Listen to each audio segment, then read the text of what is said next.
हनुमान जयंती उपलक्षे पीठनिया मां पीठरे बालुका शिल्पी कला प्रदर्शन। हनुमान जयंती उपलक्षे सुकिंदा अंचल सुपरिचित बालुका शिल्पी संतोष प्रधान द्वारा महावीर हनुमान बालुका प्रतिमूर्ति बालुका कला सोमवार सकाल 7 घटिका समय स्थानीय लोक मानू आकर्षित करथिबा देखिବାକୁ मिली। हरिपुर स्थित ग्रामदेवी मां पीठनिया मां पीठरे 7 फुट उच्चता विशिष्ट यह बालुका कलाकृति लोकों आकर्षण केन्द्रबिंदु पलटि। सुकिंदा ब्लॉक अंतर्गत हरिपुर बासिंदा बालुका शिल्पी संतोष विभिन्न पर्वपर्वाणी और स्मरणीय दिवस रे स्थानीय अंचल बालुका कला प्रदर्शन करने जारी रखिछंती। राज्यर विभिन्न स्थान में कलाकृति प्रदर्शन करी संतोष सम्मानित होई निजर और निज अंचल पई गौरव आनिछंती।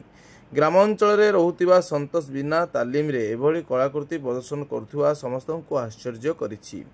कोणार्करे अनुष्ठित अंतर्जातीय बालुका कलाकृति प्रतियोगितार अंशग्रहण करी संतोष सम्मानित होई स्थानीय अंचल पई गौरव आनिछंती।